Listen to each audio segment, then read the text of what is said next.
안녕하세요. 오늘 사연 참 읽으면 읽을수록 과연 어떤 비밀이 숨겨져 있는 걸까? 궁금해졌던 사연인데요. 마지막쯤 공개되는 충격적인 반전에 저도 참 놀랐네요. 그럼 집중 끝까지 해주시길 바라며 오늘의 이야기 출발해 볼게요.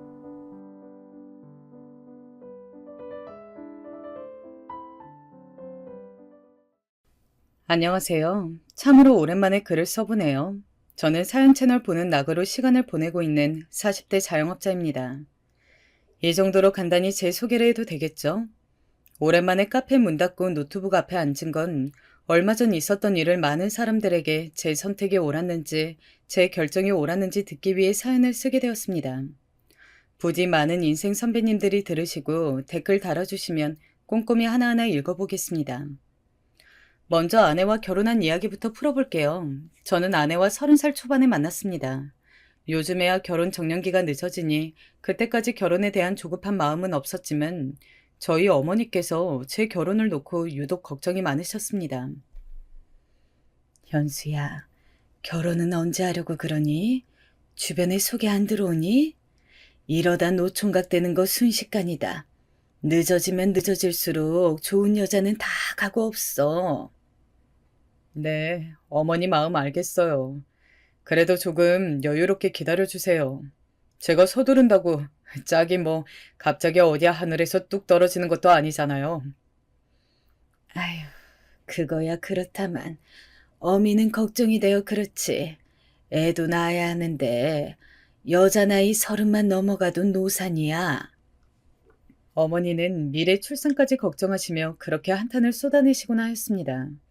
덕분에 당시 어머니 모시고 함께 살고 있던 저마저 덩달아 걱정이 되기 시작했죠. 아, 제가 30이 넘어서도 어머니와 함께 살게 된 건 사정이 있었습니다. 원래는 20살 넘어 대학을 가면서 집에선 독립하여 대학 기숙사에서 살았고 그 후로도 쭉 제 사업을 하면서 밖에서 지내왔습니다. 그런데 갑작스레 아버지가 돌아가시고 그 충격으로 어머니가 알아놓으시게 되면서 저도 제 앞길만 생각할 수가 없었습니다. 그래서 계약 기간이 끝나지 않은 집을 두고 어머니 집이 있는 서울로 올라와 함께 살게 된 거였죠. 어머니는 밤마다 아버지 사진을 끌어안고 우셨는데 옆에서 보기 참 안쓰러웠습니다. 저 역시 돌아가신 아버지가 그립고 보고 싶었지만 결혼 생활 내내 아버지에게 많은 의지를 하셨던 어머니가 많지도 않은 나이에 홀로 절이 되시니 어머니 걱정이 마음이 그렇더라고요. 그래서 그때부턴 어머니를 모시고 살면서 주말이면 같이 외출도 하고 맛있는 것도 먹으러 다니며 일부러 밖으로 어머니를 끌고 다녔습니다. 아유, 됐다. 난 그냥 집에 있는 게 좋아. 하며 거부하셨던 어머니도 어느샌가부터는 여기 참 음식 맛 좋구나. 다음에도 이 레스토랑 한번 더 오자꾸나. 하며 좋아하셨어요. 그 모습을 보고 나서야 그제야 마음이 놓여 다시 하던 사업에 집중할 수 있었죠. 사실 잠깐 어머니 이야기와 더불어 어렸을 적 이야기도 해드리자면 저는 외아들입니다. 어머니께서 몸이 안 좋아 저 하나만 낳으시고 외아들인 저에게 많은 사랑을 퍼붓듯 주셨죠. 학창시절 수련의 날, 반 아이들과 함께하는 소풍날, 운동회 날, 시험 보는 날. 어머니께선 단 하루도 잊지 않으시고 저를 뒷바라지 해주셨어요. 허나 그럼에도 수입이 일정치 않았던 집 형편 때문에 풍족하게 물질적으로 제공해 줄 수 없는 가난한 집을 항상 미안해하셨습니다. 에휴, 우리 집이 조금만 더 살았어도 너 좋아하는 학원 마음껏 보내줄 텐데 공부도 양껏 시켜주고 미안하다 현수야. 아니에요 엄마. 왜 그런 말 하세요? 부모 마음이란 게 그런 거야. 다 내가 못난 건 괜찮지. 근데 그걸 자식이 물려받는다 생각하면 속이 찢어질 듯 문드러지는 거야. 어머니는 그렇게 말씀하시며 눈물을 짓곤 하셨습니다. 어느 날은 홀로 불 꺼진 방에서 베개를 적시며 울고 계시길래 그 뒤에 다가가 나는 정말 괜찮다며 위로해 드린 적도 있었습니다. 소녀 같고 때론 연약한 꽃 같은 어머니는 그렇게 언젠가부터 제가 지켜드리고 위로해 드려야 할 존재같이 느껴졌죠. 아무쪼록 그런 학창시절을 보내다 성인이 되어 학비가 저렴한 국립대학에 붙어 집을 떠나게 된 뒤로부터 다른 친구들과 달리 어머니와 매일 연락하고 주말마다 집에도 들르며 지냈습니다. 시어머니 아르바이트니 온갖 걸로 바빠도 현수야, 언제 오니? 엄마가 너 좋아하는 반찬들 많이 해놨는데 이것 좀 가져가려무나. 하며 전화를 거는 어머니의 부탁을 거절할 수가 없었죠. 그 핑계로 저를 보고 싶어 하시는 게 눈에 확연히 보였으니까요. 어머니는 제가 오면 버선발로 뛰어나와 맞이하며 상다리가 휘어질 정도로 상을 차려주고 반찬들을 숟가락 위에 얹어주며 너 먹는 것만 봐도 배부르다 하는 얼굴로 절 보고 계셨습니다. 어머니도 드세요. 음식하느라 고생 많이 하셨겠어요. 근데 다음부터는 그냥 한두 가지 반찬만 해주세요. 그게 더 좋아요. 무슨 소리에? 밖에서 생활하면 맨날 조미료 들어간 바깥 음식 먹느라 제대로 영양 보충도 못할 텐데. 이렇게 집에 올 때라도 엄마가 든든히 차려줘야지, 우리 아들. 당신 자식 사랑은 아주 못 말려. 현수야, 네 엄마가 오늘 이거 한다고 새벽 6시에 일어나 장 보고 몇 시간을 서서 음식했는 줄 아니? 아휴, 평소에 아들 하는 것에 반의 반만이라도 나한테 했으면 좋겠구만. 그런 소리 마요, 당신도 참. 내가 당신 식사도 정성껏 차려주잖아요. 얘는 눈에 안 보이니 더 걱정이 돼서 그러는 거지. 어머니 정성이 너무 과하다 싶을 때는 아버지가 한 번씩 장난스레 이런 불평 섞인 소리를 내뱉곤 하셨습니다. 그 정도로 어머니는 저에게 헌신하고 모든 걸 주고도 아까워하지 않는 분이셨습니다. 저도 그런 어머니께 너무 감사한 마음이 들었고요. 아무튼 그러니 그런 어머니가 제 결혼 걱정, 그로 인해 받을 시선을 불안해하시는 건 어찌 보면 당연한 일이었죠. 아무래도 제가 알아서 해본다고 한들 어머니께선 자신이 아는 작은 인맥을 동원해 전화를 걸어 우리 아들 소개시켜주려 하는데 괜찮은 집 아이 없어? 하고 묻곤 했어요. 그러나 어머니께서 한 번만 나가보라 성화를 부려 나간 소개팅 자리는 모두 연애로도 이어지지 못했습니다. 애프터 신청이 들어오지도 않았고 제가 해도 상대 측이 받아주지 않았어요. 만약 받아주어 데이트가 이어져도 씁쓸하고 허망한 결말이 되어 괜히 기분만 안 좋아질 뿐이었습니다. 이유는 저도 모르겠습니다. 그렇게 제가 35살이 될 때까지 속절없이 시간만 흘렀습니다. 근데 그런 제게도 짝이 나타났습니다. 이런 부분에서 사람의 인연이라는 게 참 묘하고 신기하더라고요. 당시 저는 카페 사업을 하고 있었고 제가 운영하는 카페에 늘 백금발 머리를 하고 아메리카노 5개를 주문하는 여자 손님이 있었어요. 처음엔 외향이 개성있고 독특하다고만 생각했는데 유니폼을 보고 알았습니다. 저희 카페 옆 건물 미용실에서 일하는 직원이라는 것을요. 아메리카노 얼음 왕창 넣어서 5개 주세요. 아, 네. 금방 준비해 드릴게요. 항상 직원들 것까지 커피를 주문하러 오곤 했는데 하얀 얼굴과 예쁘게 웃는 얼굴이 인상적이었습니다. 여기서 인상적이라는 것은 예쁘게 느껴졌다는 거죠. 많아도 20대 중반으로 보여 저와는 10살은 차이가 날 것 같은 여자였지만 어느 순간부터는 그녀를 보면 심장이 사정없이 쿵쾅거렸습니다. 마치 제어가 안 되어 덜덜 떨리는 고장난 세탁기처럼 말이죠. 사실 그녀와 저 2명을 놓고 보자면 솔직히 그녀가 제게 매력을 느낄 일은 결코 없어 보였습니다. 하얗고 마른 외모에 싹싹한 성격이었던 그녀는 어딜 가나 사랑받고 주목받을 타입처럼 보였지만 반대로 저는 평범한 티셔츠를 입고 매일 커피나 내리고 있는 30 중반의 남자였으니까요. 그렇다고 제가 수입이 아주 많은 사람도 아니었고요. 돈이라도 많았다면 어떤 부분에서 자신감을 느꼈을 수도 있겠지만 그것도 아니었기에 도무지 먼저 데이트 신청을 할 용기가 나지 않았습니다.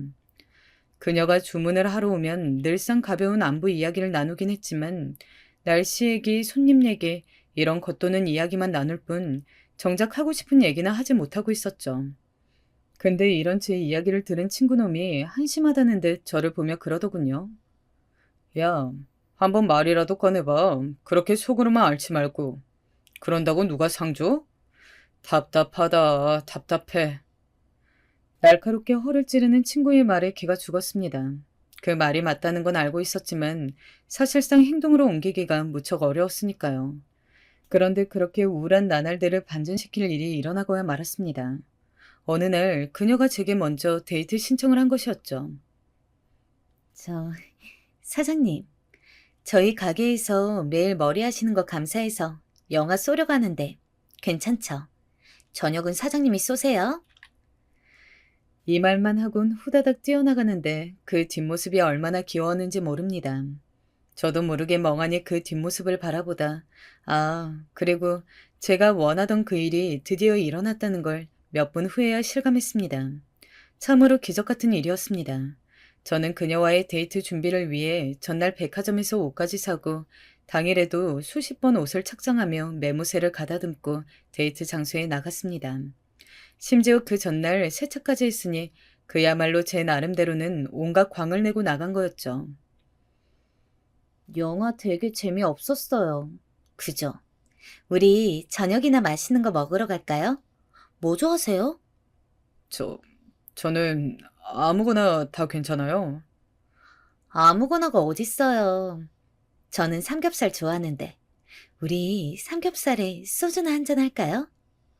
바보같이 첫 데이트에서 30 중반 먹어서 말이나 더듬거리고 시종일관 자신 없는 모습을 보였지만 그녀는 이쁘게도 제 모든 행동을 너그러이 받아주었고 친밀한 태도로 대해주었어요. 어디 어디 가자 리드까지 먼저 해주면서요. 그러니 그런 제가 어떻게 그런 사람에게 더 빠지지 않을 수 있었겠어요. 황홀한 첫 데이트가 끝나고 이번엔 용기 내어 제가 데이트를 신청했고 그렇게 몇 번을 데이트한 끝에 조심스레 서로를 알아가기 시작했어요. 그러면서 그녀에 관해 몰랐던 사실 하나까지 알게 되었죠. 저는 사실 어렸을 적 완전 깡시골에서 살았어요. 학교에 가려면 버스 타고 1시간은 가야 하고 그런 곳이요. 저희 엄마 아빠가 시골에서 농사 지으시거든요. 정말요? 지희 씨 보면 전혀 시골 사람 같지가 않는데. 아니에요. 그래도 가끔은 지금도 서울 올라온 지 5년째인데 낯설다니까요. 사장님은 어떻게 서울로 올라오시게 된 거예요?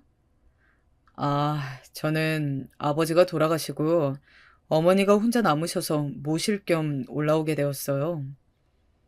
그랬구나. 많이 걱정되셨겠어요. 그녀와의 대화는 만남이 거듭될수록 점점 더 물 흐르듯 이어지면서 어느새 서로에 대해 속속들이 알게 되고 이해하게 되는 깊은 사이까지 가게 되었습니다. 그리고 자연스레 저희 고백으로 연인 사이가 되었죠. 사실 나이가 나이였던지라 제 나름대로는 마지막 연애일 수도 있겠다는 생각도 하고 있었어요.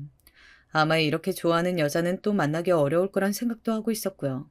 그래서 그런지 조급한 마음에 결혼에 대한 이야기도 만난 지 6개월 만에 슬쩍 꺼내게 되었는데 그녀의 반응은 생각보다 긍정적이었어요. 대신 조금만 더 자기도 사회생활을 하며 자리를 잡고 돈을 모으고 난 후에 결혼을 하고 싶다고 하더라고요. 나이차가 10살이 났기 때문에 사실 어찌 보면 그냥 저쪽에서 모든 걸 다 준비하는 게 맞을 것 같았고 그래도 된다고 말하고 싶었지만 강경하게 나오는 여자친구의 의견도 존중해 주기로 했어요. 그렇게 만난 지 1년 반 만에 저희는 본격적으로 결혼을 진행하기로 했어요. 오빠 어머니도 만나러 뵈러 가고 이제 우리 신혼집도 알아보러 가요. 결혼을 준비하면서 어쩐지 그녀는 무척이나 들뜨고 설레어 보였어요. 이미 저 같은 남자와 결혼해 준 것만으로도 고마웠지만 본인이 무척 행복해하고 있다는 사실이 저를 더 행복하게 만들었습니다. 그리고 많은 분들이 저의 결혼 소식에 축하해 주었지만 특히 저의 결혼 소식을 가장 반겨웠던 건 역시나 저희 어머니였습니다. 아이고, 네가 연애하는 건 눈치채고 있었다만 드디어 가는구나. 얼른 그 아가씨 좀 데려오므나. 내 눈으로 보고 싶구나. 얼른. 어머니에게 여자친구를 보여줄 땐 떨리기도 했지만 당연히 어머니가 무척이나 좋아하실 거라 생각했습니다. 여자친구는 사람 자체가 무척 괜찮은 사람이었고 어른들에게도 싹싹한 타입이었거든요. 하지만 어머니는 여자친구를 처음 보았을 땐 외양을 보고 조금 놀란 눈치였어요. 아마도 백금발 머리 때문에 그런 것 같았습니다. 미용실에서 일한다는 사실을 미리 알려드리긴 했지만 그럼에도 나이 드신 어머니 눈엔 그 모습이 조금 충격적이시긴 했나 봅니다. 거기다 여자친구는 제가 보기엔 단정한 옷차림을 하고 왔는데 어머니는 몸에 딱 달라붙는 게 마음에 들지 않으셨나 봅니다. 여자친구가 가고 나서 이런 말씀을 하시더군요. 저기 현수야, 나이 어린 것도 좋고 다 좋은데 하고 온 옷차림도 머리도 난 모르겠구나. 어머님, 그게 무슨 말씀이에요? 마음에 안 드시는 거예요? 아유, 아니다. 그래도 애는 싹싹하고 이쁜 것 같더구나. 예의도 있고. 그냥 내 말을 흘려 들어라. 여자친구 역시 제게 따로 전화해 이런 말을 했습니다. 오빠, 혹시 어머님이 나 안 좋아하셔요? 조금 어머님 눈빛이... 아니다. 내 착각인가? 내 착각인 거겠지?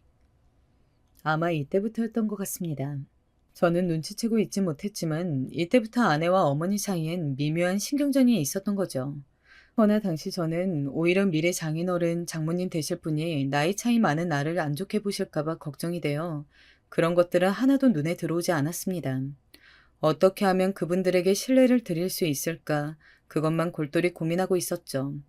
하지만 다행히 최고급 한우 세트를 사들고 방문한 여자친구 어머님, 아버님네 집에선 걱정과 달리 환대를 받을 수 있었습니다.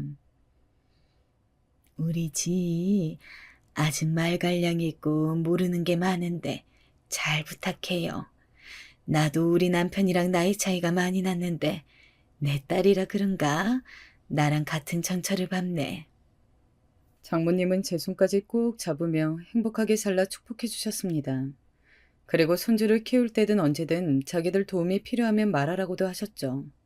그렇게 결혼식, 신혼여행까지 무사히 다 끝내고 저희만의 보금자리인 신혼집에 들어왔을 때 그제야 한시름을 놓았던 것 같아요. 다만 신혼집은 저희 어머니 근처 집으로 마련할 수밖에 없었는데 저에게 따로 티는 내지 않으시지만 제가 나간다는 사실에 며칠째 밥도 먹지 않으시고 밤마다 우시는 어머니 때문이었어요. 어머니, 제가 자주 들를게요. 그러니 너무 속상해하지 마세요. 그렇게 말씀을 드려도 봤지만 그때마다 고개를 끄덕이시면서도 슬그머니 방 안으로 들어가 버리셨습니다. 그런 모습을 제 아내 앞에서도 보이니 어느 날 아내가 먼저 말하더라고요. 오빠, 우리 어머니 근처 집 얻어요. 직장에서 좀 멀긴 해도 각자 차 타고 가면 못 갈 거리는 아니잖아요. 괜찮겠어? 솔직히 아내는 신혼집을 구하기 전부터 계속 직장과 가까웠으면 좋겠다고 말하고 있었고 저도 그 부분을 반영해 신혼집을 구하리라 생각하고 있었어요. 이미 받은 곳도 여러 개 있었고요. 근데 아내의 결정에 고마우면서도 무척 미안하더라고요. 미안해. 쉽지 않은 결정이었을 텐데. 대신 내가 더 잘할게.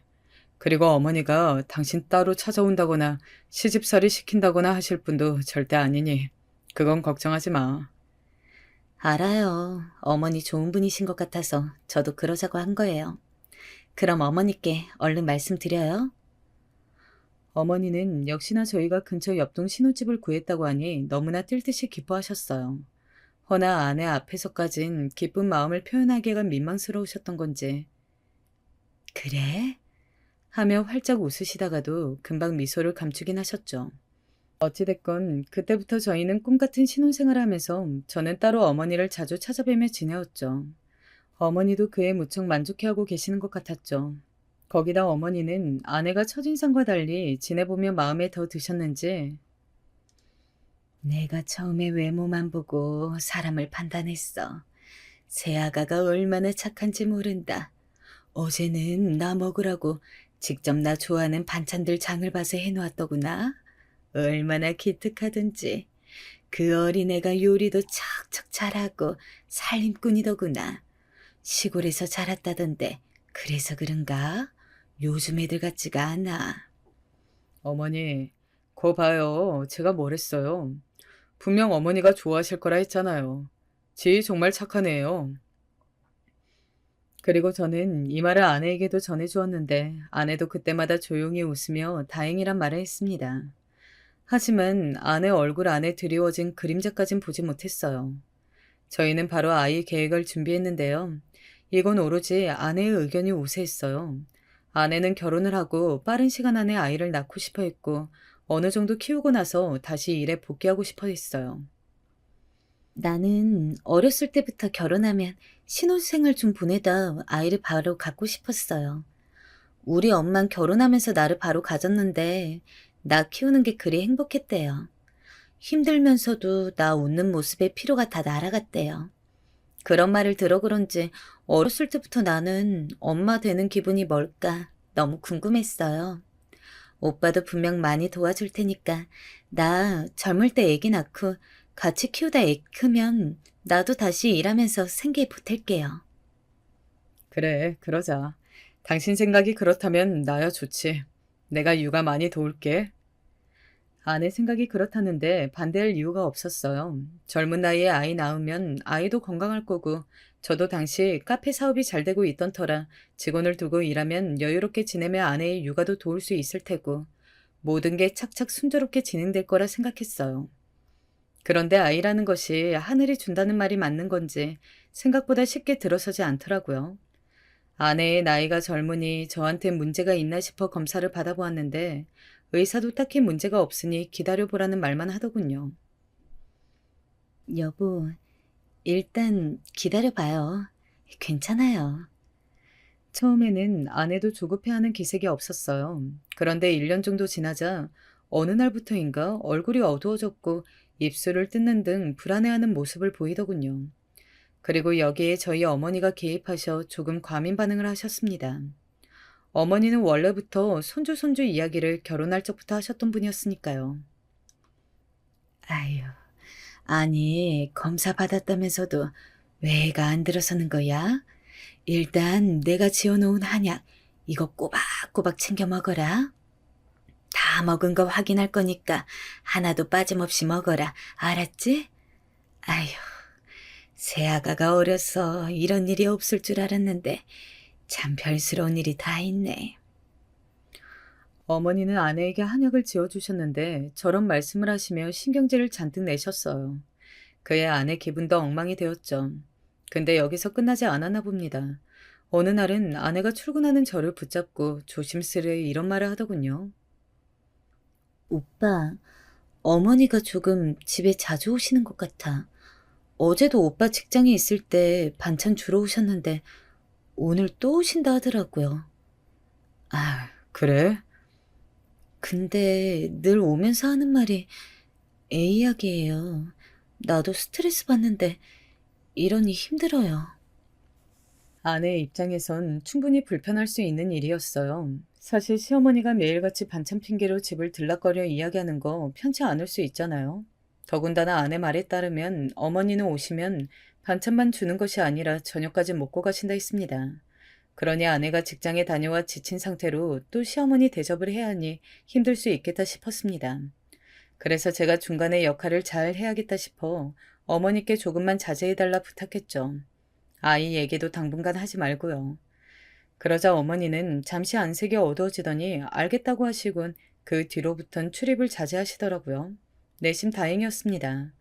그리고 초인적인 인내를 발휘한 끝에 드디어 우리 아이가 곁에 왔을 때 저와 아내는 서로를 부둥켜 안고 기쁨을 나누었어요. 그날은 어머니까지 초대해 간단히 저녁 식사를 했는데 어머니께서 문득 이런 말씀을 하시더군요. 저기, 세아가, 내가 너한테 압박을 많이 줬지? 나도 안 그래야 한다고 생각하면서 나도 모르게 그만, 아휴, 늙어서 주책이었다. 미안하다, 아가. 나 때문에 상처받았다면 내가 정말 미안하다. 아니에요, 어머니. 오히려 사과해 주셔서 감사해요. 옆에서 보기에도 너무 훈훈한 분위기였습니다. 아내도 분명 어머니 때문에 스트레스 받았을 텐데 저한테 별말하지 않고 참아준 것도 고마웠고 어머니께서도 이렇게 용기 내어 사과해 주신 것이 감사했습니다. 이런 게 가족의 정이구나 싶어 그날 다 같이 좋은 저녁 식사 분위기에서 과일까지 먹으며 그날의 하루를 마무리했던 기억이 납니다. 그리고 그날 침대에 누워 아내와 도란도란 이야기를 나누는데 아내가 이런 이야기를 하더라고요. 어머니께서 사과하실 줄은 몰랐다고요. 절대 사과 같은 건 안 하실 분인 줄 알았는데. 아내는 이렇게 말하더니 스르르 눈을 감았습니다. 그 후 아내가 아이를 낳고 육아에 휘둘림에 살 때까지 저는 집에 무슨 일이 일어나고 있는지 몰랐습니다. 사실 아이를 낳으면 무조건 저도 공동 육아를 하기로 아내와 약속했지만 마침 사업하는 친구가 제게 같이 일을 해보지 않겠냐고 꽤 좋은 제안을 해왔거든요. 당시 저는 하는 카페 사업으로 만족할 수 없고 조금 더 확장을 해야겠다고 생각하고 있었고, 그러던 참에 온 제안이라 더없이 유혹적이었습니다. 아내와 미리 해둔 약속이 있어 마음에 걸렸지만 오랜 고민 끝에 아내를 설득하기로 했습니다. 여보, 우리 이제 아이 낳고 하면 양육비도 만만치 않을 테고, 또 친구 말 들어보니까 이 사업 정말 열심히만 해보면 잘 될 것 같아. 나한테 한 번만 기회를 주면 안 될까? 내가 반드시 성공시킬 테니까 당신이 조금만 고생해주면 안 될까? 정말 꼭 해야겠어요? 당신이 도와주기로 믿고 있었는데. 아내 입장에서야 잔인한 이야기가 될 수 있었어요. 아내는 당시 육아로 잠도 못 자고 힘들어했고 원래도 손목이 약했는데 아이를 매일 들쳐업느라 손목에 염증이 생겨 수술까지 받아야 했거든요. 허나 제 욕심도 도저히 포기할 수가 없었습니다. 결국 아내는 그럼 집안 신경 쓰지 말고 열심히 해보라며 밀어주었고 그때부턴 정신없이 바쁜 나날이 이어졌습니다. 처음 뛰어보는 분야라 배울 것도 익힐 것도 많았죠. 그런데 그러던 중에도 간간히 보이는 성과가 커다란 성취감을 갖다 주어 기분이 무척 짜릿하게 만들었습니다. 아내에게도 조금이라도 보답하고자 전보다 집에 훨씬 더 많은 돈을 갖다 주며 편하게 양육할 수 있는 환경을 만들어주려 했어요. 근데도 아내는 이렇게 많은 돈은 필요 없다며 차곡차곡 저축을 하고 있다고 하더라고요. 그리고 그러던 어느 날 일이 하나 벌어졌습니다. 돌이켜보면 훗날 더 큰 사건으로 이어지기 전 일어난 도화선 같은 사건이었습니다. 제 무지로 벌어진 사연이었죠. 그날은 아내의 친정 부모님이 시골에서 손주를 보기 위해 오신 날이었습니다. 장모님, 장인어른이 오신다길래 그날은 저도 일찍 일을 마치고 집에 들어와 아내의 상차림을 도왔죠. 장인어른 장모님이 오시고 난 뒤엔 간단히 반주를 하며 이런저런 하고 있는 사업 이야기며 여러 가지를 나누고 있었습니다. 아이고, 근데 우리 손주 어찌 이리 이쁘게 생겼을까? 너무 이쁘네. 지희야, 우리 손녀랑 사진 한 장 찍어다오. 동네 아줌마들에게 가서 자랑해야겠다. 특히나 장모님이 손녀딸을 좋아하시는 걸 보고는 저도 흐뭇했습니다. 근데 갑자기 불현듯 저희 어머니가 오신 겁니다. 그것도 초인종도 아닌 비밀번호를 누르고 그냥 들어오셨더라고요. 어머니는 저와 사돈 어른들이 계신 걸 보곤 잠깐 놀라신 듯 하시더니 아무렇지 않으신 듯 사돈 어른들이 오신다길래 왔어요. 하며 신발을 벗고 들어오시더라고요. 저도 장모님도 어머니의 갑작스런 방문에 놀라긴 했지만 일단 어머니가 오셨으니 아내는 다시 일어나 분주하게 요리를 했어요. 그런데 이상하게 부엌에서 요리를 하는 아내의 표정이 좋지 않더군요. 제가 평생 아내를 알아보며 보지 못했던 표정이었어요. 마치 무언가를 꽉 눌러 참는 듯한 표정이었는데 저도 그때는 그게 좀 이상해서 아내에게 다가가 당신 무슨 일 있어? 하고 물었습니다. 아니에요. 아무것도. 그냥 좀 피곤해서요. 아내는 피곤하다고 둘러대었고 일단 저는 어머니와 장모님 사이의 어색한 분위기를 풀기 위해 거실로 나왔습니다. 근데 그때 어머니의 이상행동이 보였습니다. 어머니는 손녀딸을 보시며 한숨을 푹 늘어지게 쉬더라고요. 그러면서 얼른 동생이 있어야 하는데 라고 하더군요. 아들도 좋죠, 사돈.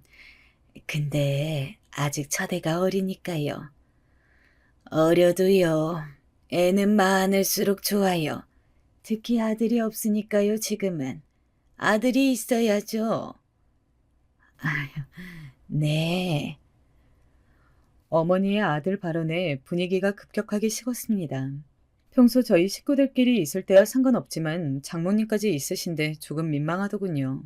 저 또한 어머니를 살짝 치며 그만하라는 신호를 보내고 싶었지만 이미 배 터진 말 도로 주워 담을 수도 없었죠. 그때 아내가 어머니 앞으로 접시를 내려놓았고 곱게 세팅된 음식이었지만 어머니는 그 음식에는 손을 대지도 않으셨습니다. 한 번 흘끗 보더니 마저 이야기를 이어가셨어요. 그러다 어머니께서도 분위기가 이상하신 걸 감지했는지 이내 말을 멈추더니 반찬통을 담은 쇼핑백인 줄 알았던 것에서 자그마한 핸드백을 꺼내더라고요. 보자마자 저도 놀라고 말았죠. 그건 얼마 전 아내가 갖고 싶다던 핸드백이었어요. 다만 제가 사준다고 해도 워낙 가격이 비싸 필요 없다고 손살을 치던 것이었죠. 우리 며느리 요즘에 키우느라 고생하는데 어디 나가지도 못하잖아요. 그래도 한 번씩 나갈 때 이거 들고 가면 이쁠 것 같아서 사왔어요. 그리고 곧 네 생일도 다가오잖니. 세상에. 엄마, 이쁘네요. 우리 지희가 이거 갖고 싶다고 했는데. 아이고, 그러니까요, 사돈. 너무 감사하네요. 아무래도 지희한테 매일 반찬도 챙겨주시고 선물도 챙겨주시며 너무 잘해주신다고 들어서 늘 감사했는데. 아닙니다. 저야말로 이런 고운 며느리 얻었으니 사돈께 감사하죠. 우리 아들과 결혼해줘서 정말 고맙다. 슬그머니 보니 아내도 행복해하는 표정이었어요. 그렇게 순식간에 얼어붙었던 분위기가 어머니의 센스 있는 선물로 풀어졌고 어머니는 장인어른 장모님과 화기애애하게 이야기를 나누다 돌아가셨어요. 그런데 참 이상한 것이 아내는 그 이후에 어머니가 선물해준 핸드백을 한 번도 들지 않았어요. 어머니가 이 외에도 몇 번 아이 관련 용품까지 선물해 주었건만 한 번도 쓰지 않았어요. 그래서 자기 그거 핸드백 갖고 싶어 하지 않았어? 마음에 안 들어?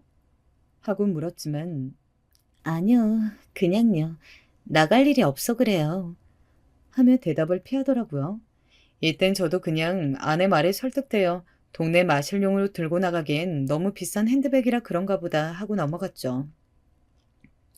그리고 드디어 아까 말씀드렸던 대형 사건이 하나 터졌습니다. 저는 이 사건으로 이혼 위기에 도달했고 지금껏 제가 몰랐던 모든 사실을 깨닫게 되었습니다. 아내는 첫 애를 낳고 1년 정도 후 둘째를 임신했어요.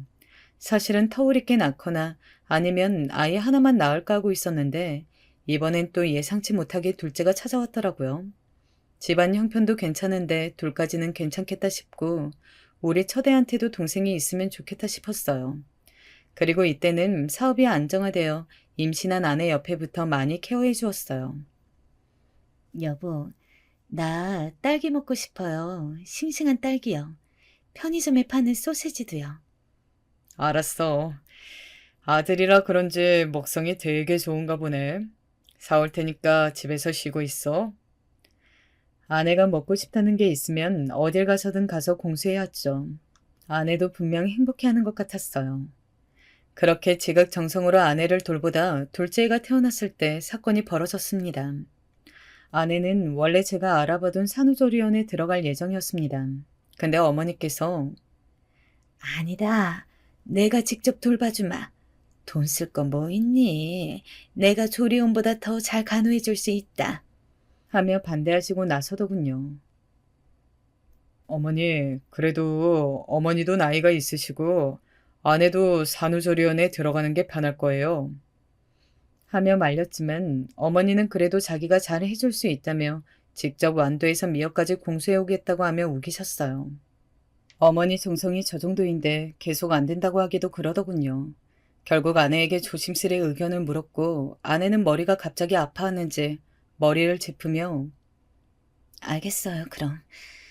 대신 어머니 너무 고생하시는 것 같으니 그냥 며칠만 있다 가시라 해요. 라고 하더라고요. 그래서 그래야겠다고 했습니다. 산후조리 기간 동안 직장에서 퇴근하고 오면 항상 어머니가 직접 완도에서 가져온 미역으로 끓인 미역국 냄새가 폴폴 풍겼습니다. 고소한 미역국 냄새와 아내, 그 옆에서 간호하는 어머니를 보면 절로 행복감이 느껴졌죠. 그러던 중 여느 날과 같이 퇴근하고 온 날 비명소리가 들리는 겁니다. 정확히는 비명이 섞인 고함소리였죠. 이거 당장 치워 이 노인네야. 너나 처먹어 이년아. 집으로 들어가 마주한 광경은 가관이었습니다. 아내는 어머니가 내민 미역국 그릇을 던져버렸는지 그릇이 아무렇게나 나동그러져 있었고 어머니는 당황한 듯 손을 부들부들 떨고 있었습니다. 당신 지금 우리 엄마한테 뭐라고 한 거야? 아내는 제 말에 대꾸도 없이 아무 말도 없이 어머니를 노려보고 있었어요. 당신은 아무것도 몰라요. 그러니까 조용히 하고 있어요. 그 말에 왜 이리 화가 났는지 모르겠어요.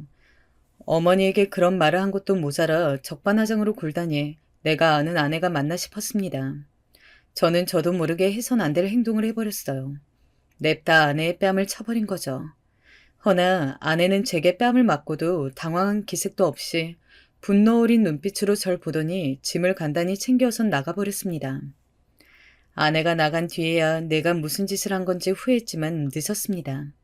그리고선 일단 엉엉 울고 있는 어머니 곁으로 갔는데 어머니는 저 나쁜 년, 저 나쁜 년, 내가 지한테 얼마나 잘해줬는데 하며 아내와 이혼하라 난리였습니다. 하지만 어머니를 보살피는 와중에도 아내의 한마디가 맴돌았습니다. 제가 아무것도 모른다는 말요. 제가 뭘 몰랐던 걸까요? 저는 결국 답을 알기 위해 수소문에 아내가 가 있다는 친정으로 내려갔어요. 가는 내내 마음이 착잡했습니다. 도착했지만 역시나 장모님, 장인어른 두 분 다 얼굴 표정이 무척이나 어두우셨습니다. 평소와 달리 저를 김서방이라 불러주지도 않으셨고 그저 고개를 돌리고 벽만 쳐다보고 계셨죠. 아내 역시 냉랭한 분위기였습니다. 말해줘. 어떻게 된 건지. 알고 싶어서 왔어. 어머니와 무슨 일이 있었던 거야? 정말 알고 싶어요? 이걸 들으면 당신은 나와 어머니 둘 중 한 명을 선택해야 할 텐데요. 제가 그럼에도 듣겠다 하더니 아내는 조용히 한숨을 쉬더니 그간의 일을 모두 상세히 털어놓았습니다. 그리고 이야기를 들은 내내 제 표정은 경악으로 바뀌어 나갔습니다. 믿을 수가 없는 이야기였지만 한구석으로는 이래서 아내가 그랬구나 하고 납득이 갔죠. 어머닌 당신이 없을 때 악마나 다름없었어요. 특히 당신 사업한다고 바쁠 때요. 어머니 매일 반찬 핑계로 들리셔선 나한테 딸 낳았다고 얼마나 구박했는지 몰라요. 아들은 언제 낳냐고, 아들도 못 낳는 건 여자가 아니라고. 학벌도 뭣도 하나 잘난 것 없는 시골 출신인 네가 아들도 못 낳으면 어쩌냐고. 그런 악담까지 했어요. 그게 정말이야? 네. 증거라도 필요해요? 아니, 근데 그런 일이 있으면 나한테라도 말하지. 당신이 너무 바빠서 내 이야기를 들어줄 형편도 아니었잖아요. 그럼 핸드백, 어머니가 챙겨주시는 그 선물들은 그건 뭐야? 보여주기식이었어요. 내가 이만큼 며느리 챙긴다는 거요. 그런 거라도 있어야 나중에 당신이 내 말이 아닌 어머니 말을 듣고 믿을 테니까요. 하지만 어머니만 그런 걸 남긴 건 아니에요. 나도 증거를 남겼으니까요. 여기 이 사진 보여요? 어머니가 나한테 손 찍어만 날 난 상처예요. 거기다 이 기막힌 문자 내용 보이죠? 나는 이렇게 당해도 참았어요. 내 친정 부모님한테도 거짓말까지 하면서 당신과 결혼 생활 유지하고 싶었어요. 당신이 얼마나 효자인지 아니까. 근데 더 이상은 나도 못 참아요. 이제 당신이 선택해요. 어머니인지 나인지. 아내가 보여준 사진, 문자 모두 가히 더 충격적이었습니다. 장모님, 장인어른은 이미 이 모든 걸 들으셨는지 옆에서 한숨을 푹푹 내쉬고 계셨고 저는 그 순간 죄인이 된 기분에 고개를 들 수가 없었습니다. 그간 아내가 이유 없이 체중이 빠져나갔던 것도 모두 어머니 때문이라고 하니 할 말이 없었습니다. 그리고 저는 이내 자세를 고쳐잡고 무릎을 꿇은 상태로 아내에게 말했습니다. 미안하다고, 모른 것도 죄라고, 다 잘못했다고요. 여보, 한 번만 용서해줘. 이런 말 한마디로 화 풀리지 않겠지만. 그리고 현재 저는 지금 어머니와는 인연은 끊은 채 집도 옮기고 아내와 우리 아들, 딸만 바라보며 살고 있습니다. 제 생의 천륜을 끊어내는 결단은 저로서도 너무 힘든 결정이었지만 어찌할 수가 없었습니다.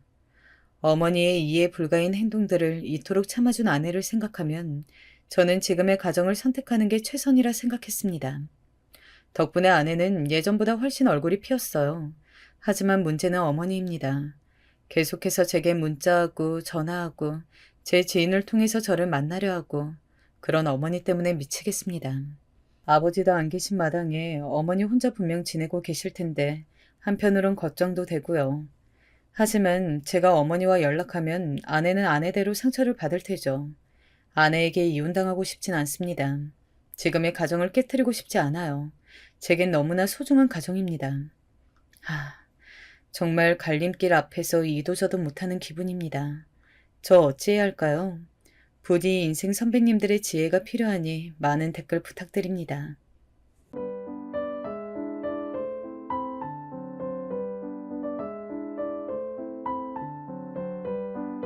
안녕하세요. 오늘 사연 읽으면서 안타까운 마음을 금할 길이 없었는데요. 몸이 아프신 할머니께서 보내주신 사연입니다. 어떤 이야기인지 말로 설명하는 것보다 얼른 읽어드리는 게 나을 것 같아 바로 출발해 볼게요.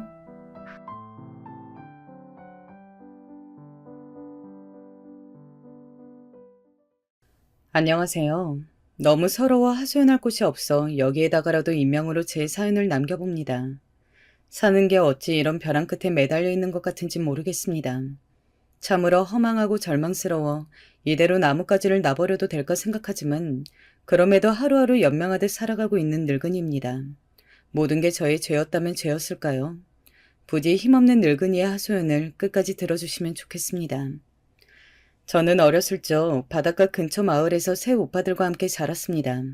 제가 집안의 막내였고 오빠들과 터울이 많이 난지라 저를 퍽 귀여워해 주셨어요. 물론 지금은 세상을 다 떠난 분들이시지만은 그 당시 어린 시절 추억을 생각하면 참 가슴이 많이 애립니다. 아버지는 전국을 돌며 일을 하시는 분이지라 얼굴 보기 쉽지 않았지만 그래도 한 번씩 육지 냄새를 묻혀오는 아버지의 품이 그리도 따스할 수가 없었어요. 아버지가 그러시는 동안 어머니는 간단히 소일거리를 하시며 저희 사남매를 키우셨어요. 자라면서 오빠들이 어머니 일거리를 도와주기도 하고 장남인 첫째 오빠가 빨리 취업을 해 집안 살림에 큰 보탬이 되어주셨죠. 그런데 큰오빠는 사실 몸 한쪽이 불편했어요. 어린 시절에 소아마비를 앓고 나서 그 후유증으로 다리 한쪽이 틀어지신 게죠. 변형이 왔다고 해야 하나요?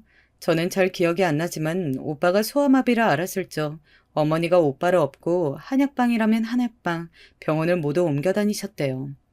그 덕분인지 다행히 목숨은 건졌지만 오빠는 후유증으로 늘 절뚝거리며 걸었는데 동네 아이들은 고세를 못 참고 오빠를 향해 다리 병신이다. 다리 병신이 지나간다. 하곤 놀리곤 했어요.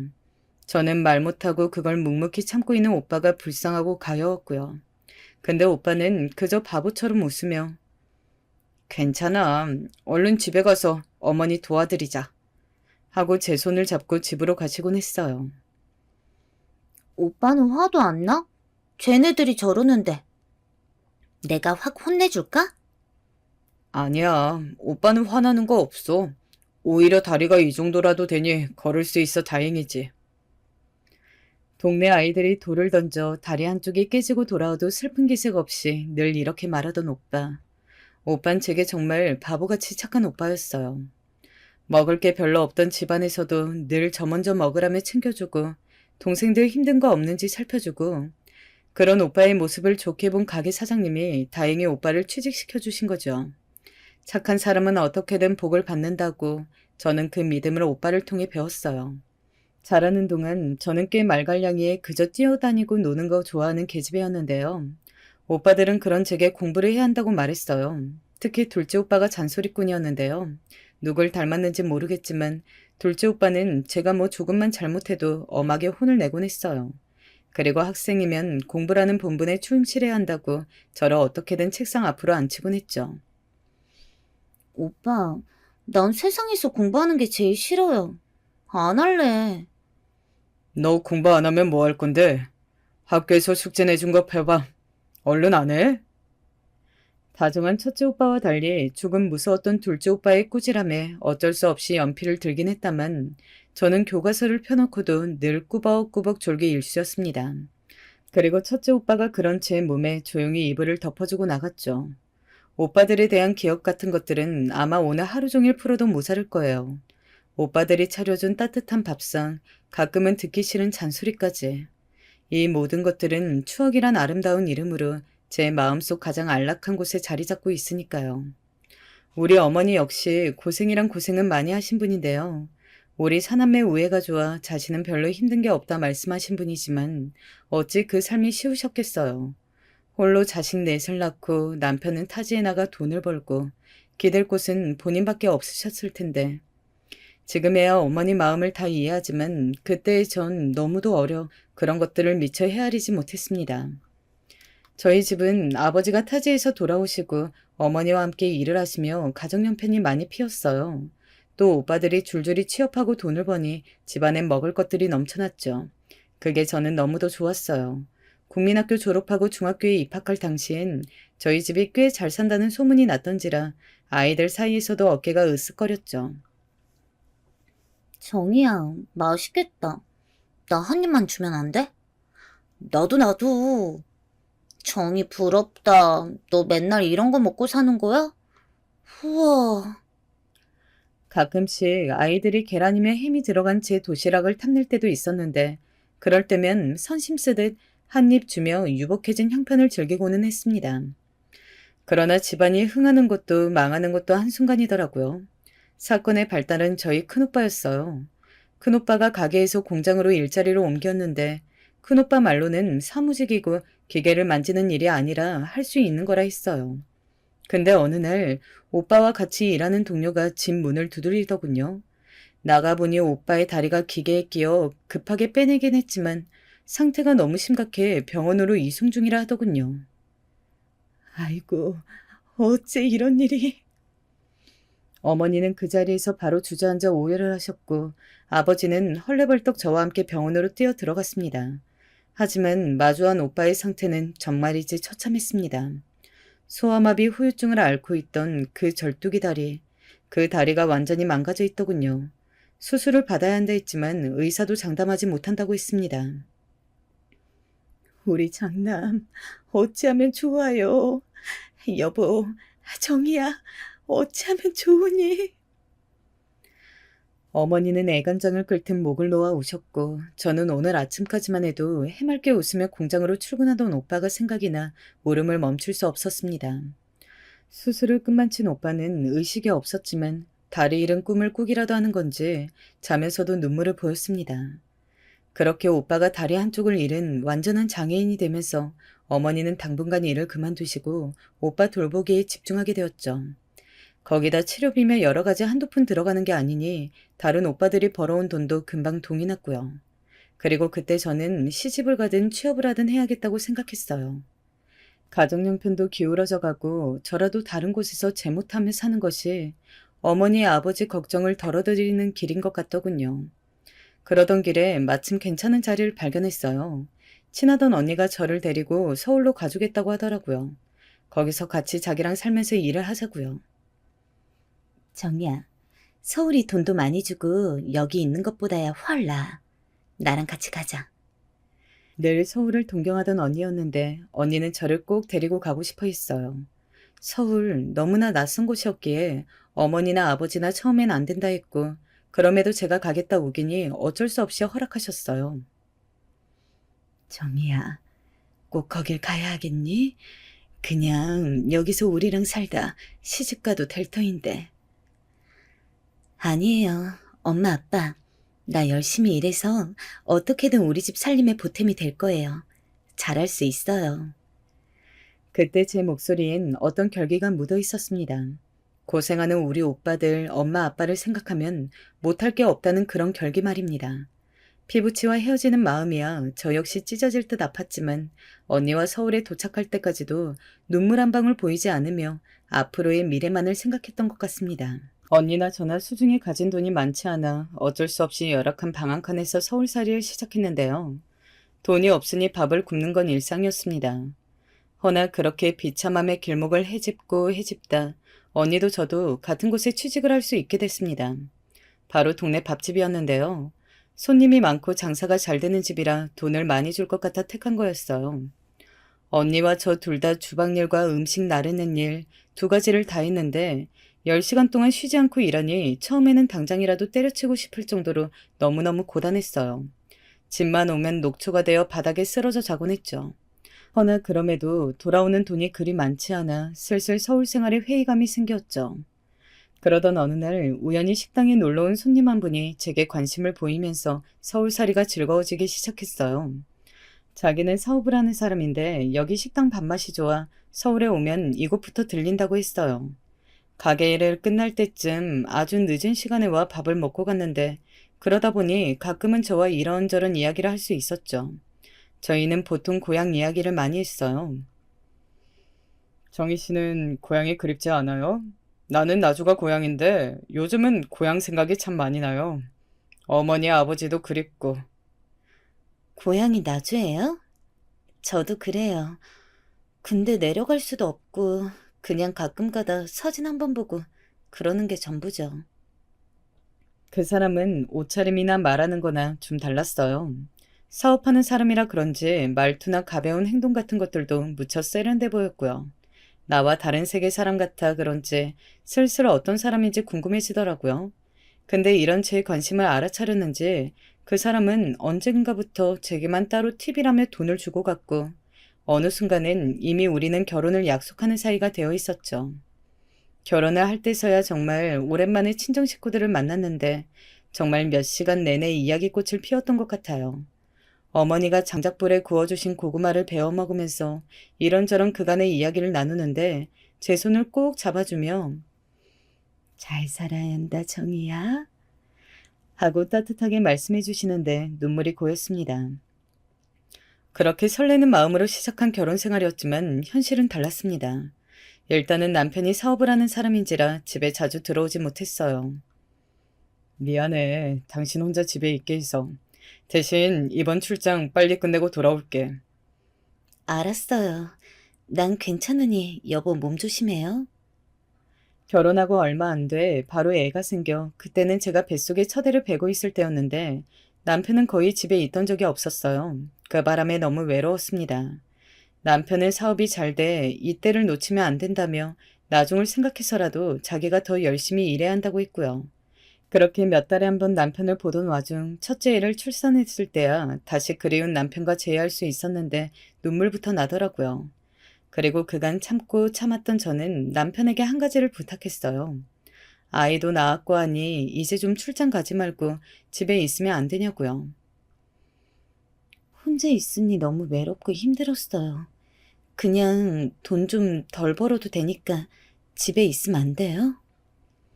근데 남편은 제 말에 길게 한숨을 내쉬더니 그건 안 된다고 하더라고요. 자기가 그러면 우리 집 살림은 누가 책임지냐면서요. 그러더니 그리 외로우면 시댁에 들어가 사는 게 어떻겠냐 말하더라고요. 시댁을요?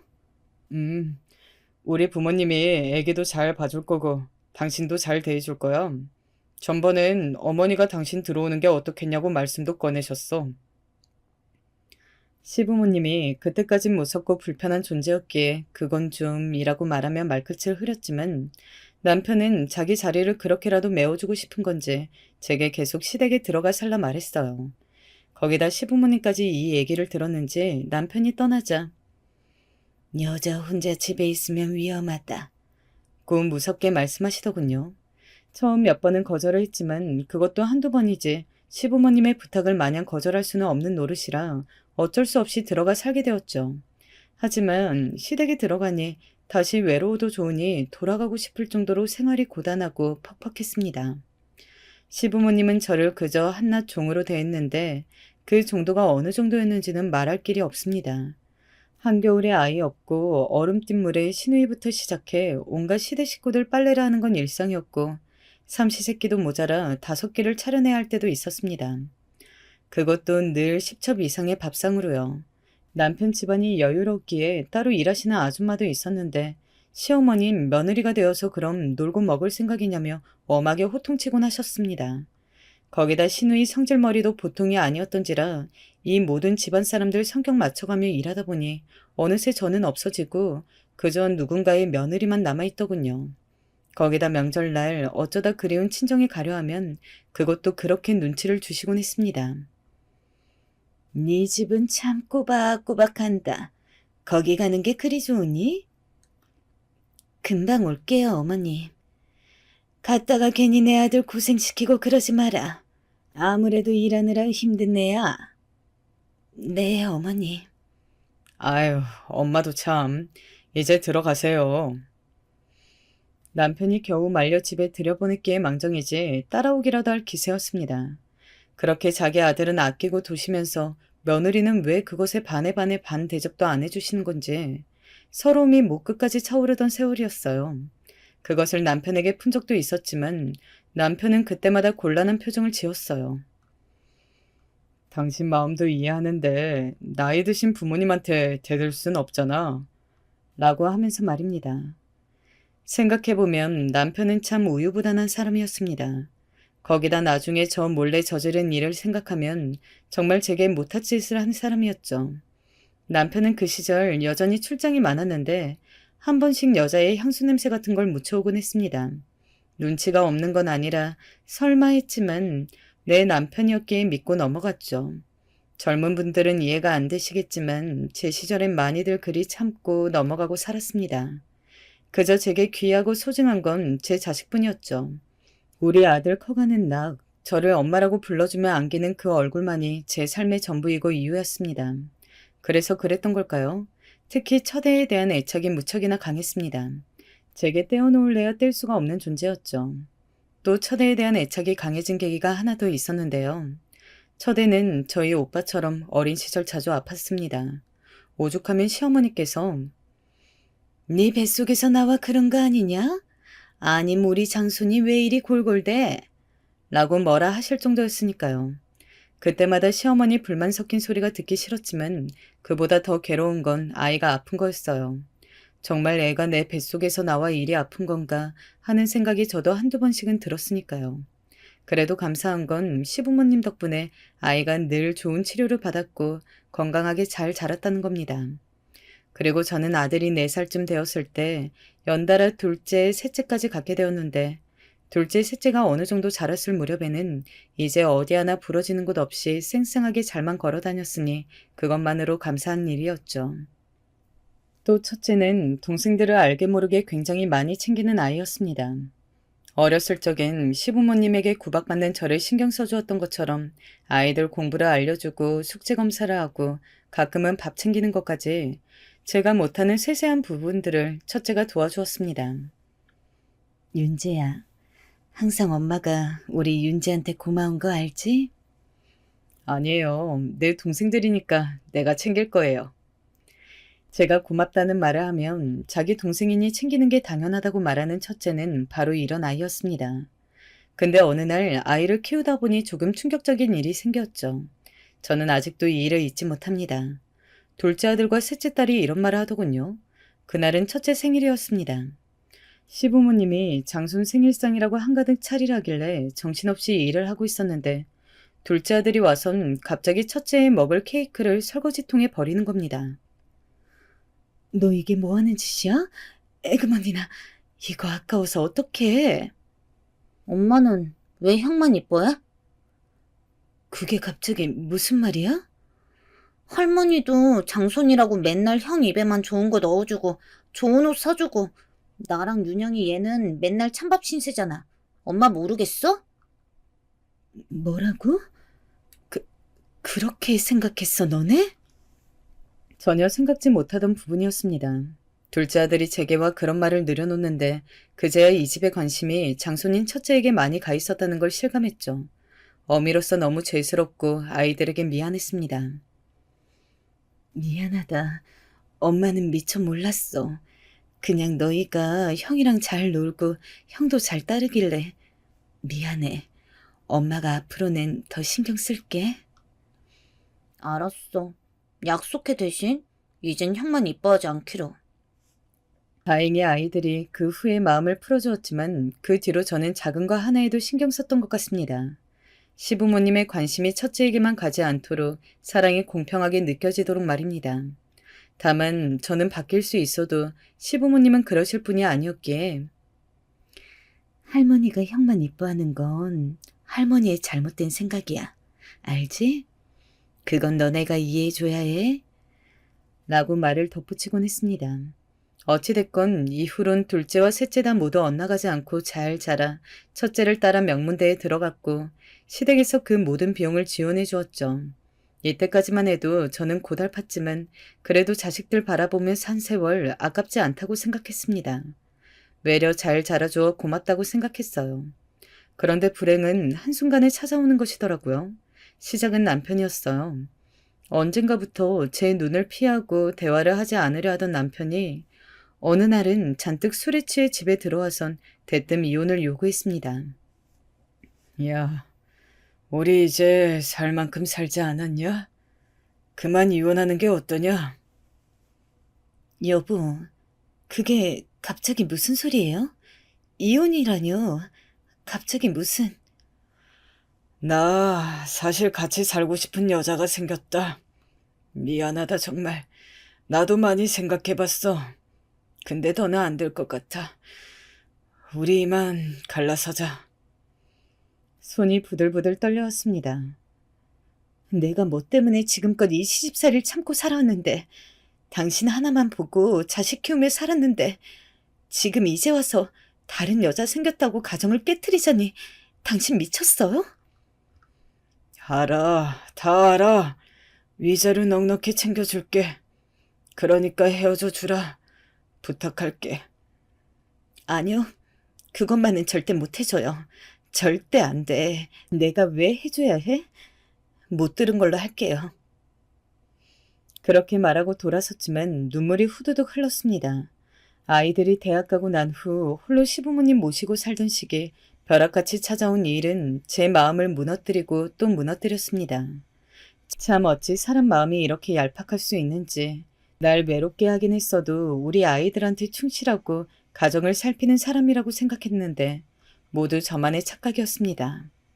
다음날 남편이 마음을 고쳐먹고 술 취해 한 말이니 잊어달라며 용서해달라고 했지만 그 상처는 평생의 상처가 되었습니다.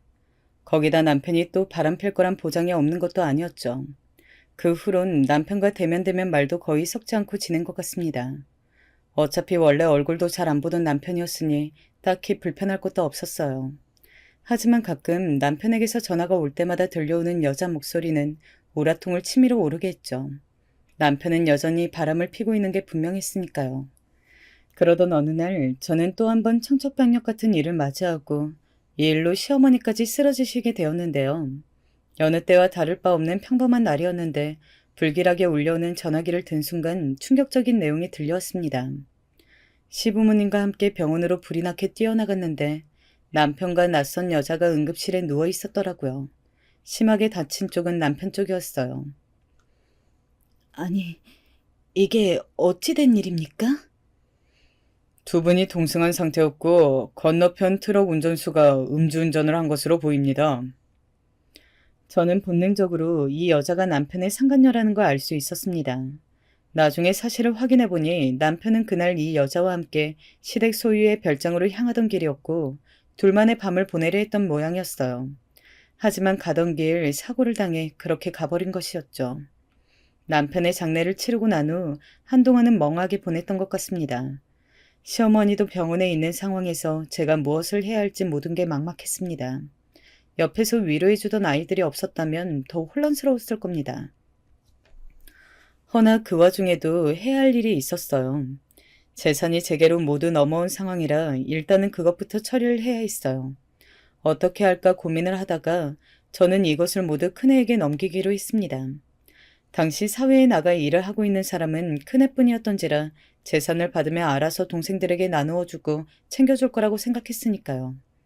하지만 이것이 얼마나 큰 재앙이 될지 그 불길함을 느낀 것은 불과 한 달 후였어요. 큰아들은 재산을 받자마자 저에게 일말의 통보도 없이 그냥 미국으로 날아가 버렸습니다. 나중에서야 그 소식을 둘째에게 듣고 전화를 해보았더니 아, 엄마, 저 아무래도 오래 있게 될 것 같아요. 사업차 나가는 거예요. 라고 하더군요. 그래, 알겠다.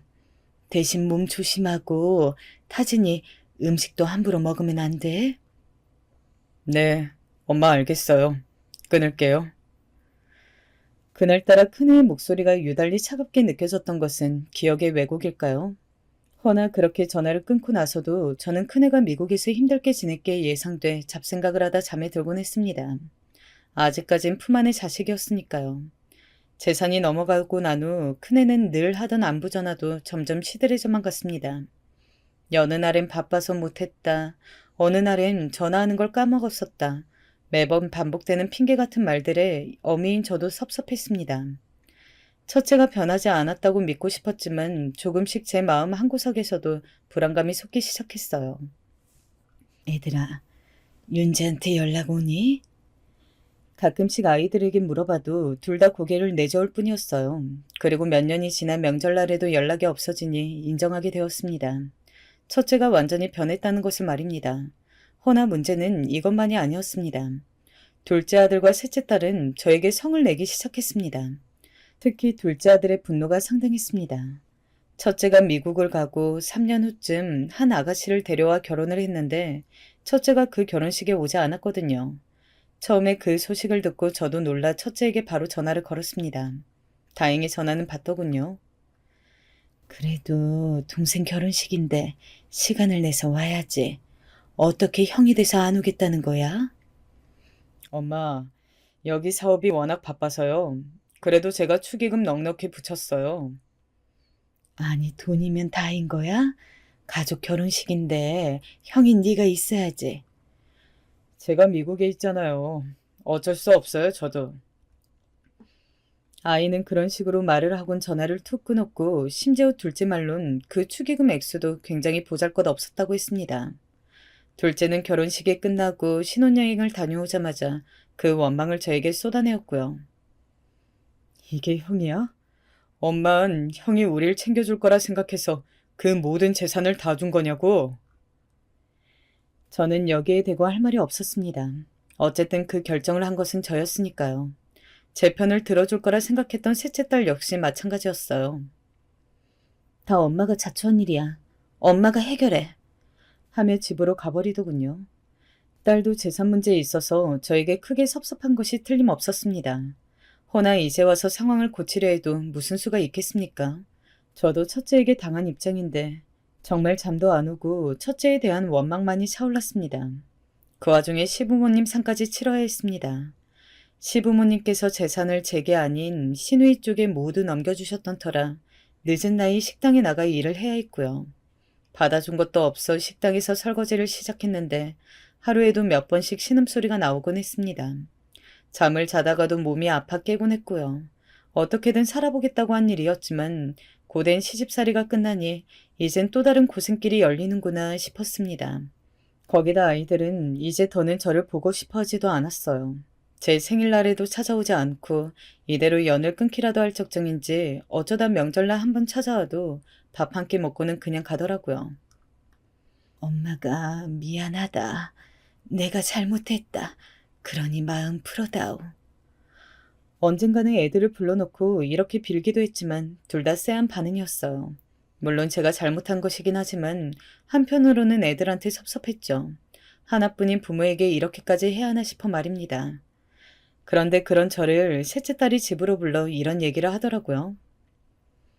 엄마, 기억나? 둘째 오빠가 첫째 오빠 케이크 버렸던 거. 그날 엄마가 우리한테 미안하다 그랬잖아. 기억나지 그럼. 그날은 왜?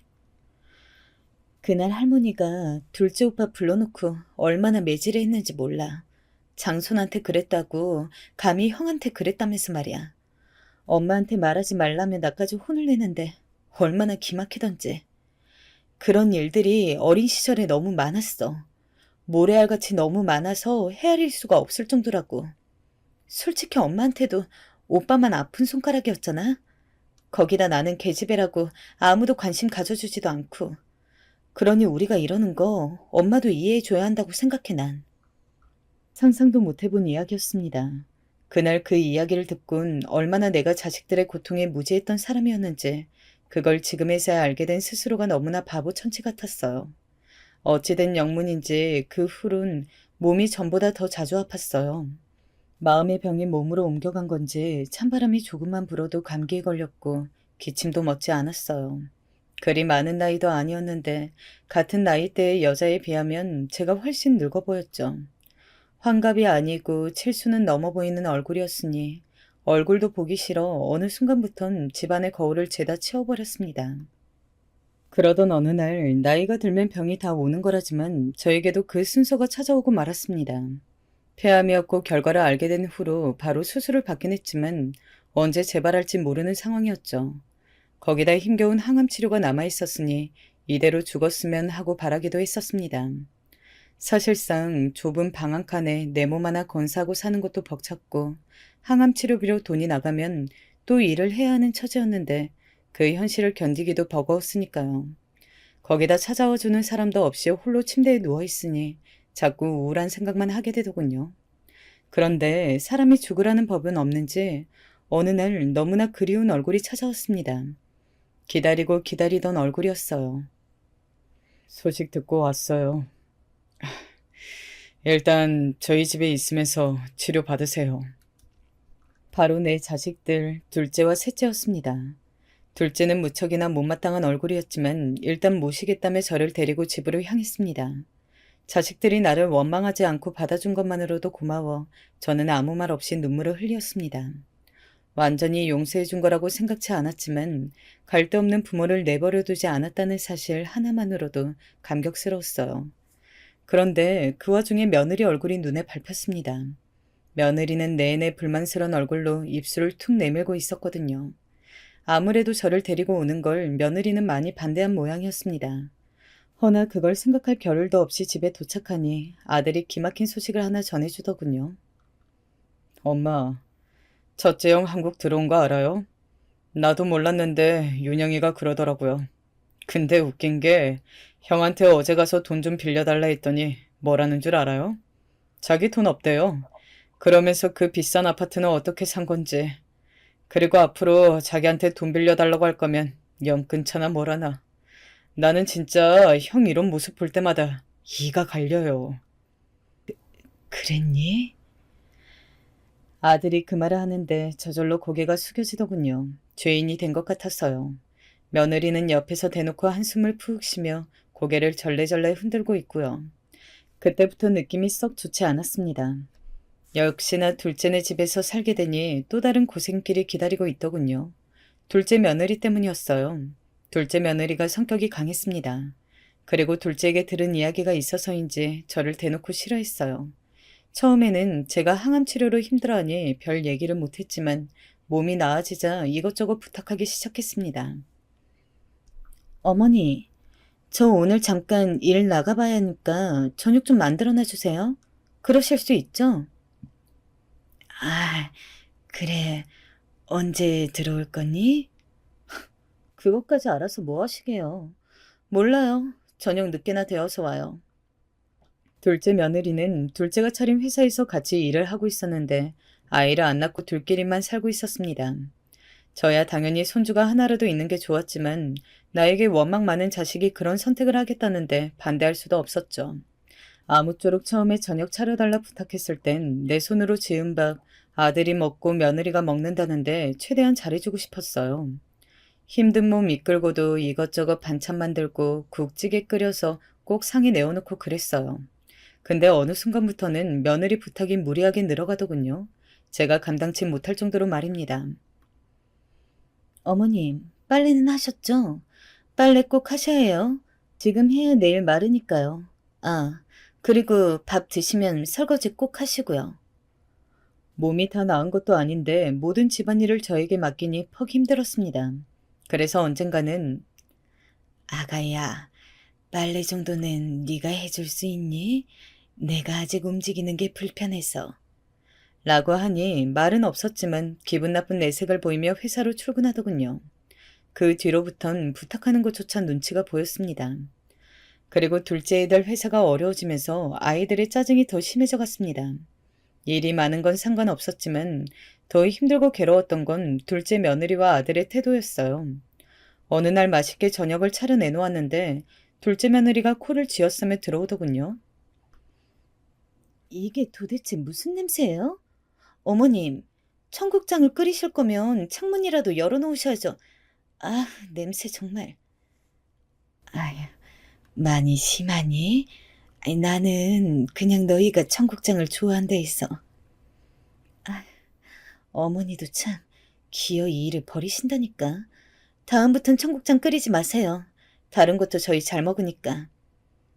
그래, 알았다. 미안하다. 나 잠시 슈퍼 다녀오마. 아들도 저를 한심하게 보는데 순간 너무 비참하더군요. 아들 며느리 먹이겠다고 열심히 끓인 게 후회가 되면서 괜스레 내가 왜 여기서 이러고 있나 싶었어요. 눈물이 나올 것 같아 그날은 영하의 날씨였지만 얼른 잠바를 걸치고 나와 오갈 데 없는 거리를 정처 없이 방황했습니다. 셋째 딸에게 전화라도 해볼까 했지만 반기지도 않을 것 같아 그냥 공원 벤치에서 몸을 웅크리고 추위에 떨다 돌아왔죠. 여기서 끝이 아니었습니다. 아이들이 회사 사정이 어려워지면서 생활비를 팍 줄여야겠다, 어째야겠다, 저들끼리 이야기를 나누더니 그러더라고요. 어머니, 앞으로 야채 사는 거 마트 말고 재래시장 이용하세요. 여기서 버스 타고 가면 있으니까. 아시겠죠? 저희 지금 무지 빠듯해요. 재래시장을? 거기 멀지 않니? 이 동네가 아닌 걸로 아는데. 지금 우리가 그런 걸 따질 형편인 줄 아세요? 한 푼이라도 싼 걸 먹어야 한다고요. 저도 뭐 이러고 싶겠어요? 정말. 그리고 돈도 돈이지만 재래시장 물건이 훨씬 싱싱하고 좋아요. 이렇게 우리 마음을 몰라주신다니까, 여보. 엄마, 이 사람 말 들으세요. 재래시장이 싸요. 거기 걸로 음식 해주세요. 사실상 재래시장 왕복 1시간 반은 걸리는 거리였고 아무리 버스 타고 다니는 거리였지만 그 짐을 다 들고 다니기엔 저도 힘에 부쳤습니다. 근데 애들이 사정이 어렵다 하니 뭐라 할 수가 없겠더군요. 그래서 일주일에 2번씩 왔다 갔다 하며 장을 보고 다녔어요. 확실히 몸이 안 좋은 상태라 그런지 집 앞 계단을 오르자마자 숨이 가빠오는데 그걸 보던 경비 아저씨가 안쓰럽다며 아유, 바로 5분 거리에 마트 이용하지 하며 짐을 들어주더라고요. 그래도 둘째가 형편 나아질 때까지만 재래시장을 이용하면 된다 했기에 그 시기를 꾹 참았습니다. 그러던 어느 날이었어요. 아침에 어머니, 저 오늘 배추전이랑 호박전 먹고 싶으니까 해놔주세요. 라고 둘째 며느리가 부탁하더군요. 원래 하려던 먹거리가 있었는데 며느리가 부탁을 하니 시장을 가야 했습니다. 근데 전날 먹은 게 체했던 건지 재래시장을 가려는데 배가 너무 아프더라고요. 오늘 저녁거리를 만들려면 사긴 사야 하는데 도저히 무리였습니다. 그래서 고민하는데 옆집 아줌마가 마트 야채도 싸다며 거길 걸 사라고 하더라고요. 그 말에 저는 오랜만에 마트에서 편하게 장을 보고 집으로 돌아왔습니다. 그리고 요리를 하고 있던 찰나 아이들이 평소보다 일찍 도착했어요. 그때 일이 벌어졌죠. 둘째 며느리가 식탁에 있던 영수증을 발견하고 냅다 소리를 지르더군요. 어머니, 장난하세요? 지금 마트 이용하신 거예요? 아이, 그게 말이다. 내가 배가 아파서 원래는 나도 시장 가려 했지. 근데 상황이 안 됐다. 미안하다. 오늘은 네가 이해 좀 해다오. 고작 배 아프시단 이유로 마트 가셨다고요? 우리는 쇠가 빠지게 일을 하고 왔는데 어머니는 몸 편하게요? 도대체 왜 머리는 들고 다니세요? 힘들게 일하는 가족 생각 안 하세요? 얘야, 아무리 그래도 말이 너무 심하지 않니? 뭐가 심해요? 자식한테 버림받지 않고 데리고 살아주면 고마운 줄 알아야지. 어디 돈을 싸지르고 다녀요? 너무나 충격적이었습니다. 내가 첫째에게 재산 준 벌이 이렇게 큰 것이었나 하는 생각이 들며 눈물이 떨어지는데 둘째는 그걸 보면서 가만히 있더라고요. 며느리는 계속해서 고함을 지르고요. 결국 어쩔 수 없이 둘째네를 뛰쳐나와야 했습니다. 그리고 셋째 딸 집으로 향했어요. 제가 알고 있는 유일한 주소지가 거기였으니까요. 딸은 절 보더니 조금 놀란 얼굴로 엄마, 여긴 웬일이에요? 하고 묻더군요. 그래서 저는 이런저러한 일이 있었다며 모든 일을 털어놓았습니다. 말하는 중간중간 눈물이 왈칵 올라와 흐느낌을 주체하지 못했죠.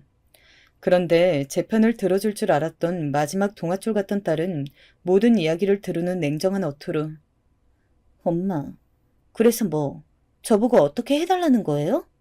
아니, 그게 어찌 해달라는 게 아니고 내가 전번날에도 말하지 않았어요? 오빠가 이러는 이유, 엄마도 대가를 치르셔야죠. 저는 더 할 수 있는 게 없어요. 그러니 저한테 와서 머리 아프게 이러지 마세요. 솔직히 말해서 엄마가 한 짓 생각하면 당해도 싸요. 뭐라고? 들으셨잖아요. 애아빠 올 시간 됐어요. 나가주세요. 그 길로 저는 딸네 집에서도 내쫓기고 말았습니다. 저는 요즘 삶에 대한 아무런 의욕도 느끼지 못하고 있습니다. 그저 찜질방에서 하루하루 연명하듯 살아가고 있는데 암이 재발하든 뭐가 됐든 간에 하늘이 내 목숨을 스스로 거두어 가셨으면 좋겠다고 생각할 뿐이에요. 그래요. 아이들 말대로 저에게도 책임이 있습니다. 그러니 뿌린 대로 거두는 거겠죠. 하지만 마지막으로 여러분들에게 묻고 싶습니다. 제가 정말 그렇게 죽을 죄를 지은 것입니까?